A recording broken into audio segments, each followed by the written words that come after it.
Pessoal, sejam muito bem-vindos à nossa entrevista de hoje. Se você ainda não está seguindo o nosso canal, aproveita, se inscreve, deixa o seu like, ativa as notificações, porque a gente tem conteúdos muito especiais como o de hoje. Vamos juntos. Olá, pessoal.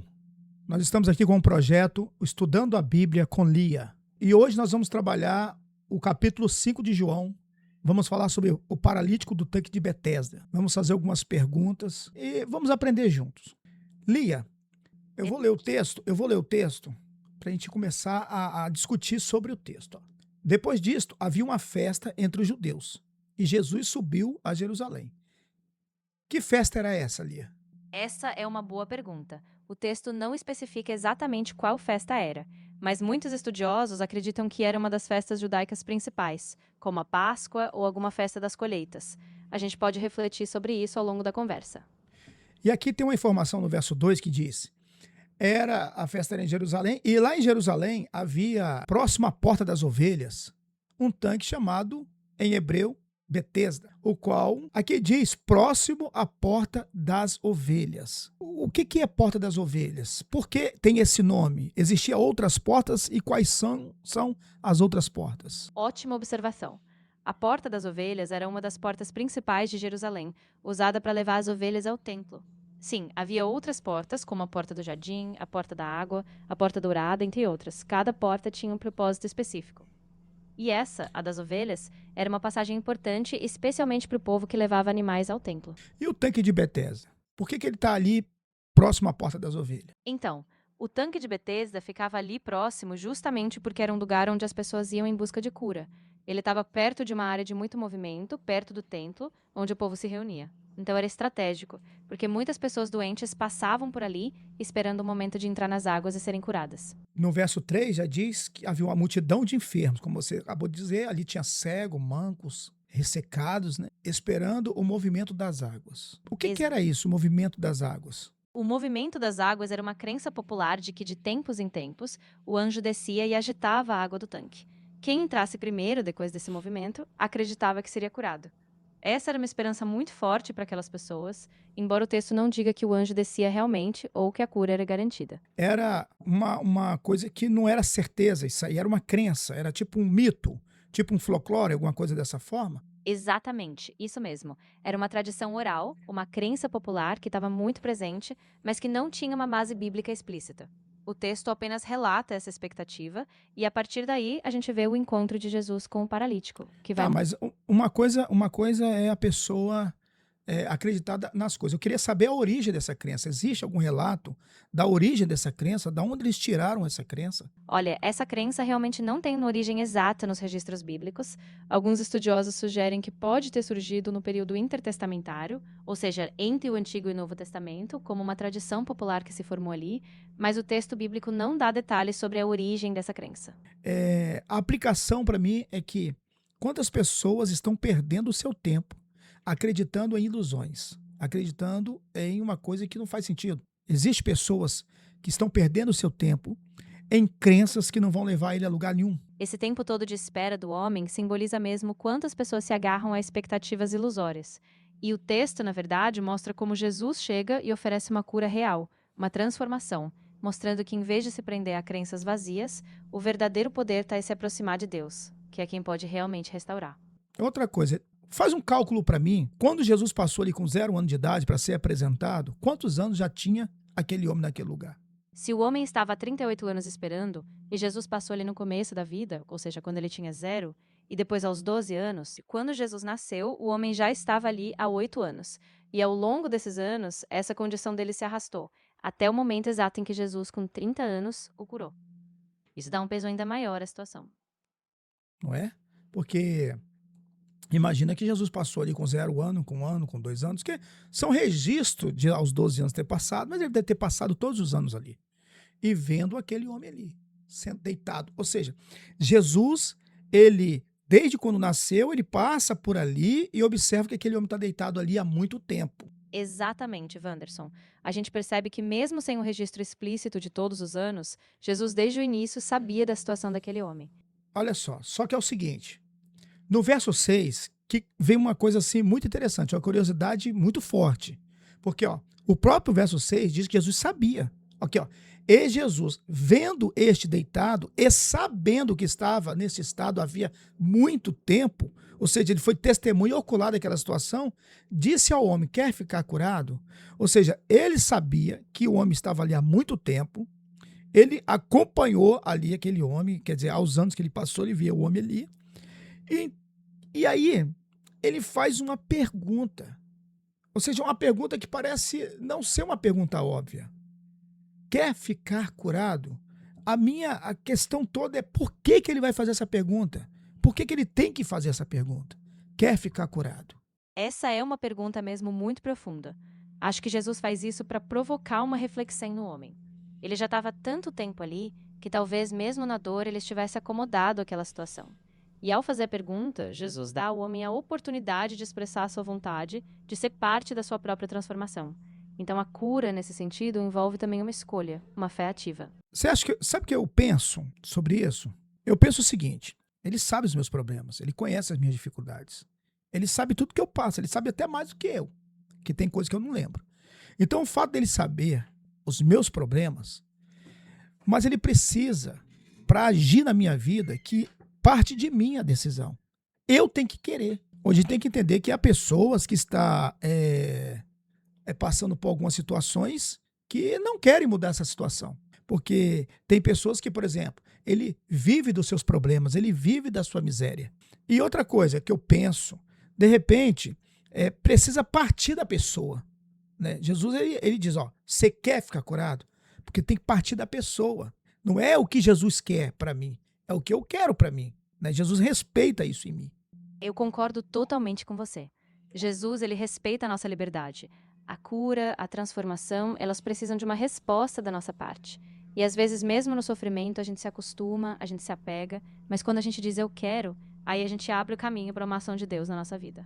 Outra coisa interessante é o verso 7. Olha o que a resposta. Jesus faz uma pergunta objetiva. Quer ficar curado?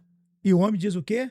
Senhor, não tenho homem algum, quando a água fica agitada, me ponha no tanque. Mas quando eu vou, alguém já desce antes de mim. Essa resposta aqui, para mim, não foi o que Jesus perguntou. Às vezes Jesus pergunta uma coisa e nós queremos responder outra. O que você me diz dessa resposta? No sentido de que esse homem ele está se apegando à derrota dele. É aquele tipo de gente. Os problemas dele nunca é culpa dele. É sempre do outro. Eu não tô melhor agora por causa de fulano e ciclano. O que você me diz aqui? O que você vê aqui? A resposta do homem mostra exatamente isso. Ele coloca a culpa na falta de alguém, na dificuldade externa. Ele não assume a responsabilidade. E isso é um padrão, né? Às vezes a gente fica preso na justificativa, esperando que a mudança venha de fora, e a gente não assume o passo de fé, que é se abrir para o milagre, mesmo sem alguém nos ajudar. Eu queria que você se aprofundasse mais nisso. Acho que você trouxesse uma coisa mais profunda sobre esse ponto. O que realmente significa esse homem ter dado essa justificativa? Não foi isso que Jesus perguntou para ele. Jesus perguntou uma pergunta simples, direta. Se aprofunda mais nisso aí. Me traz mais alguma coisa que possa... para que o meu público aqui, para que nós que estamos assistindo, possa parar e pensar. Eu acho que o que está em jogo aqui é uma questão de identidade e de autonomia. Esse homem, ele se define como alguém que depende dos outros, que está sempre à mercê de uma situação externa. E quando Jesus pergunta se ele quer ser curado, ele oferece uma oportunidade de mudança, mas o homem se ancora na justificativa.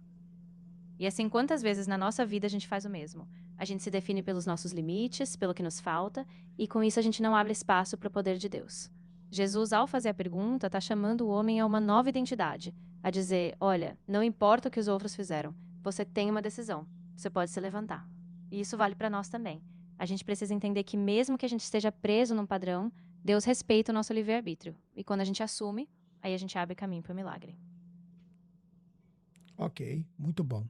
Agora, aí no verso 8, Jesus diz, levanta, né, toma o seu leito, vai para sua casa. E quando chega no verso 9, logo que aquele homem ficou são, ele tomou o leito, começou a andar, aí tinha um probleminha, era um dia de sábado. Então os judeus disseram, aquele que tinha sido curado, é sábado, não é lícito que você carregue o leito. Agora, essa parte do texto também me causa assim, uma certa indignação, na verdade. Porque, com certeza, aquelas pessoas que abordaram aquele homem carregando o seu leito, eles conheciam a história daquele homem. porque ninguém fica 38 anos num lugar invisível, não é verdade? E aí, o que que acontece? Aqueles caras, eles não observaram o tamanho do milagre que estava acontecendo, eles focaram no colchão do camarada, na cama dele que ele estava carregando. O que que é isso aí quer dizer para nós humanos, para nós da humanidade? O que isso quer dizer para nós religiosos? Isso diz muita coisa, né? Mostra como às vezes a gente se prende tanto a regras, a tradições, que a gente perde a capacidade de ver o que Deus está fazendo além da norma. Aquela cura era um milagre evidente, mas as pessoas se fixaram no formalismo. E isso é um alerta para nós, porque como religiosos, a gente pode correr o risco de priorizar a norma, o rito, e esquecer o coração de Deus, que está sempre disposto a agir, a restaurar, a transformar, mesmo fora das nossas caixinhas. Aí quando chega aqui no verso 12, eles fazem uma pergunta a esse homem. Perguntaram-lhe, quem é o homem que disse toma teu leite e anda? O homem pega e responde assim no verso 13, o que fora curado, né? Não sabia quem era. O que chama atenção aqui é que ele recebendo um milagre, tamanho milagre, ele não sabia quem fez. Ele não sabia o nome dele. E isso, para mim, mostra que muita gente está pouco interessado de quem é o homem que faz o milagre. De quem é o homem que realmente abençoa, que realmente faz a pessoa andar. Então, mais preocupado em receber o milagre do que conhecer o dono do milagre. E eu gostaria que você também fizesse uma meditação em cima disso. Quem são essas pessoas que querem a benção, mas não querem o dono da benção? Essa é uma reflexão muito séria. Muitas vezes a gente se concentra só no resultado, naquilo que a gente quer, na bênção, mas a gente esquece de buscar o próprio Jesus, que é quem nos sustenta. São pessoas que talvez estejam mais interessadas em resolver o problema do que em se relacionar com Deus. E nesse sentido, a gente às vezes perde a graça maior, que é a própria presença de Cristo. E o convite do Evangelho, na verdade, é esse. Não é só sobre o que Deus faz, mas sobre quem Ele é. Então, o desafio para nós, como humanidade, é não nos contentarmos só com o milagre, mas buscarmos o próprio Cristo, o dono do milagre que transforma a nossa vida de dentro para fora. Aí, lá no verso 14, diz bem assim: e depois Jesus encontrou-o no templo e disse-lhe: eis que já está são. Né? Jesus diz: olha, você já está curado. Agora, Jesus vai dizer uma coisa aqui: não peques mais, para que não te suceda alguma coisa pior. A pergunta é: o que pode ser pior que viver 38 anos enfermo, na fila que não vai levar a lugar nenhum? O que pode ser pior que isso? Essa é uma pergunta realmente profunda. E eu acho que o que Jesus está mostrando é que, apesar de toda aquela dor física, existe um perigo ainda maior, que é viver separado de Deus, viver em pecado, preso numa existência sem sentido, sem direção. O pior, nesse caso, não é só a doença, mas uma vida que, mesmo curada, ainda pode estar perdida, sem uma transformação interior. Então, Jesus chama o homem a um novo caminho, a uma vida de arrependimento, de busca, porque o maior milagre, na verdade, é a restauração completa, corpo, alma e espírito. Essa palavra se aplica àqueles que só querem a bênção e não o dono da bênção. Porque por mais conquista que o homem possa ter, o que pode ser pior? Eu acredito que é pior do que você viver 38 anos mendigando e sofrendo na fila de um que não vai te levar a lugar nenhum. A pegada é uma crença que não faz sentido nenhum, igual muita gente vive até os dias de hoje, mas é a eternidade. A eternidade sem Deus. Eu acho que não vai ter coisa pior. O que eles chamam de inferno, né? E aí, depois dessa cura, e aquele homem foi e anunciou aos judeus que era Jesus que o curara. Por esta causa, os judeus perseguiram a Jesus e procuravam matá-lo, porque fazia essas coisas no sábado. Esse homem sabia que a intenção daqueles homens judeus era más, porque não reconheceram o milagre de Deus. No entanto, e ele vai anunciar aos judeus que queriam matar Jesus quem era que havia feito o milagre. A pergunta é, será que ele estava com boa intenção? Será que ele agiu assim de má intenção? Inocentemente? O que você acha? É uma questão bem complexa. Eu acho que, no fundo, o texto não deixa claro se a intenção dele era maliciosa ou se foi uma reação impulsiva. Talvez ele, na sua alegria, só quisesse explicar e agradecer, mas, ao mesmo tempo, ele estava se colocando no risco. O que a gente pode aprender disso é que, mesmo depois do milagre, a gente precisa ter sabedoria. A gratidão ela não precisa expor o outro ao perigo. E, às vezes, a gente, com uma atitude impensada, pode acabar causando mais dano. De repente, isso se aplica. É que eu não tenho que contar coisas que acontecem comigo para qualquer um. Eu não sei qual é a intenção da pessoa que está me ouvindo. De repente, ela vai se alegrar comigo, mas de repente não. Então, fica ligado, porque às vezes você está contando bênção a pessoas que não estão torcendo por você, que não vai vibrar com você. Por isso, os judeus ainda mais procuraram matá-lo, porque ele quebrava o sábado.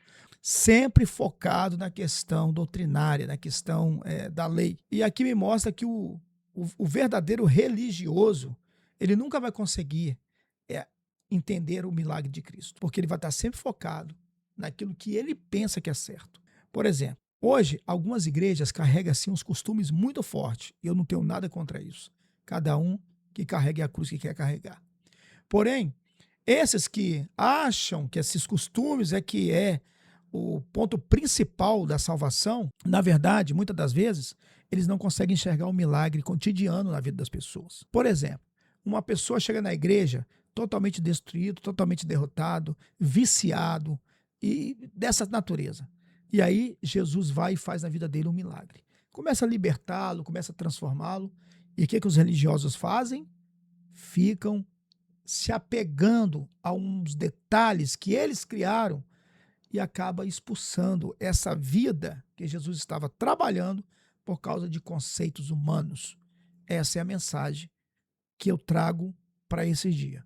Ame o teu próximo e ame a Jesus. E detalhe, sempre esteja atento aos milagres que Jesus faz. Pare de focar naquilo que você acha que é errado e começa a olhar o ponto positivo. Porque tem gente que parece um urubu sobre o pasto. Ele não valoriza os bois saudáveis. Ele só enxerga o boi morto, a carniça.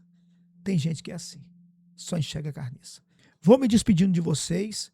Você que ainda não é inscrito no nosso canal, deixa seu like, se inscreve e ativa o sininho. Lia, deixa uma mensagem final para o nosso público e peça para que eles se inscrevam no canal e ativem o sininho. Claro, Wanderson.